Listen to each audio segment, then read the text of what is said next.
Sa bayan ng Barangay Tikulab, Sitio Watawanan IP School, isa sa pangunahing pangangailangan nila ay ang magkaroon ng tulay upang hindi na sila mahirapang tumawid ng ilog. Halos lahat ng residente ng Sitio Watawanan ay nangangamba ang kanilang mga buhay na kung saan sa biglang pag-atake ng rumaragasang paglakas ng baha. Araw-araw ito ang kanilang ginagawa, tawid dito, tawid doon, tulad na lamang ang mga batang mag-aaral sa Sitio Watawanan IP School. Alam ko at alam nating lahat na sa panganib ang kanilang buhay at paano na lamang ang kanilang pag-aaral. Ang tanging hiling nila ay magkaroon ng tulay ang kanilang dinadaanan at sanay matuunan ng pansin ng gobyerno ang kanilang hiling.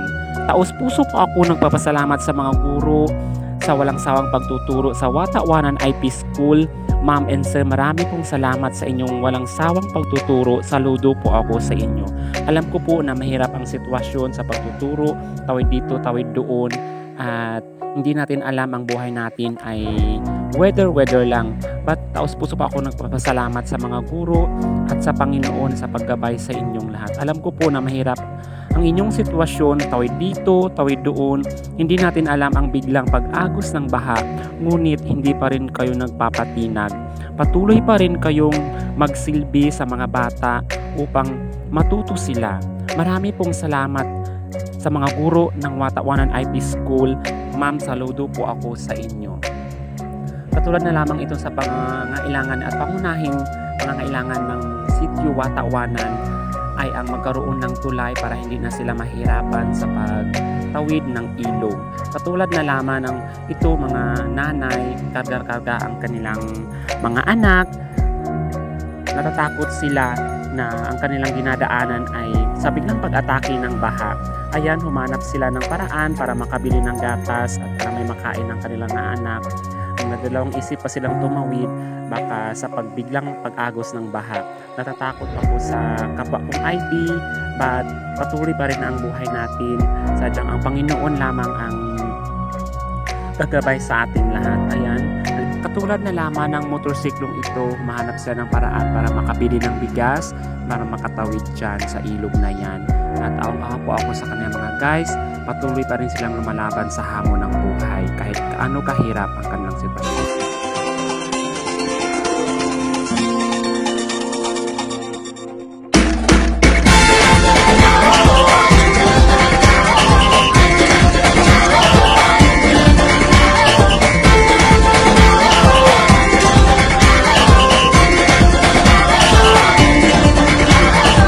Minsay natuwa ang may likha, 7,000 pulo ang ginawa. Mga hiyas na inilatag sa malasot lang dagat. At ng bayan niyang pinili, nasa dulo. Hello mga kanihaw, Pure Kuloy, magandang hapon po sa ating lahat. So we are here at Barangay Tikulab, Maytong, Sarangani Province. At andito po ako ngayon sa paaralan ng Watawanan IP School. So kadalasan po dito mga kanihaw is puro mga IP po, mga kapwa ko pong IP, indigenous people lang po ang nag-aaral po dito. So meaning to say, yung ipagmamalaki na Barangay Tikulab na mayroon silang IP school dito na ipatayo dito sa Barangay Tikulab. So ayan, puntahan na po natin.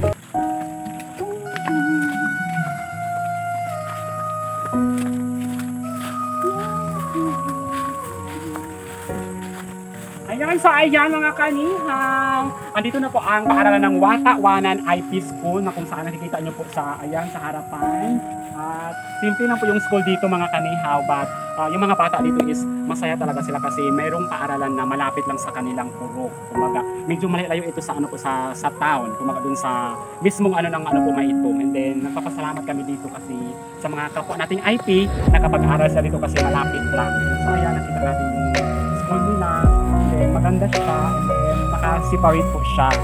And then maraming mga kabataan dito na nag-aaral tulad ng mga kababayan natin, mga IP, especially yung salamat tayo sa mga sa higher education na mayroong ganitong uri ng paaralan kasi nakikita natin na porsigido talaga yung mga kababataan natin, yung mga IP na mayroong school dito. Ito po ang paaralan ng Sitio Watawanan IP School na kung saan halos lahat po ng mag-aaral dito ay mga IP.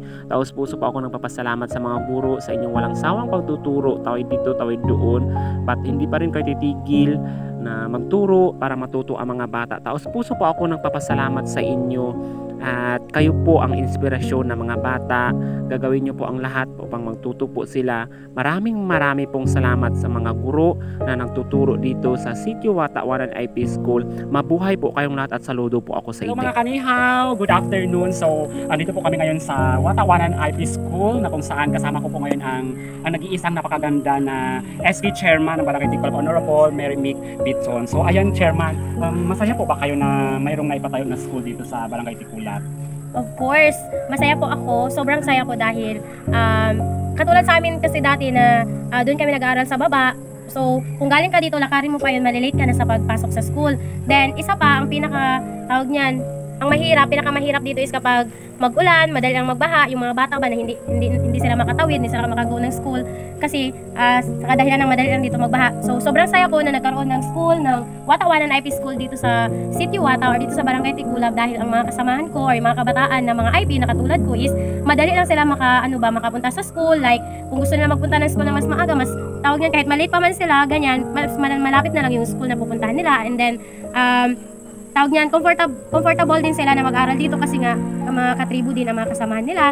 Then, at saka syempre sa mga teacher na na-assign dito, sobrang sisipag nila. Thank you sa kanila dahil merong mga teacher na katulad nila na handang tawirin yung ilog, lalo kapag nagabaha, tinatawid talaga nila yan para lang maturuan yung mga bata dito sa Sitio Wata. So yun yung napakalaking blessing at sobrang sayang-saya ko na may school dito sa Sitio Wata para hindi mahirapan yung mga bata na magtawid ng ilog para lang makaaral. And of course, dito din kami nakatry din kami nagturo dito, like practice teaching. Sobrang saya lang talaga na katribo mo yung tinuturuan. So ayan ang mga kanihaw. Thank you very much at nakamit po natin ang nag-iisang napakaganda na SK Chairman ng Barangay Tikulab. Ito po ang kakaibang gulay sa amin sa bundok po, sa amin sa IP. Ayan, uway po yan siya guys. Pwede rin po yung maulam.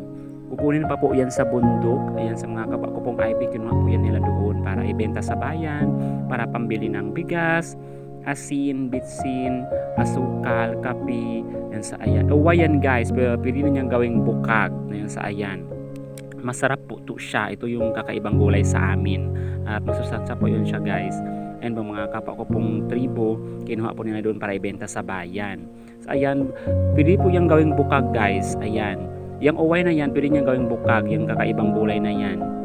Yan po ang ano ng bukag po. Yan, masipag po silang kumuha. So ayan, i-shout out ko lang po kay Ma'am Julayka. Thank you Ma'am sa manok na inihaw mo sa amin ni Ryan. Thank you very much. Napakabusog talaga namin. Thank you po sa pag-asikaso.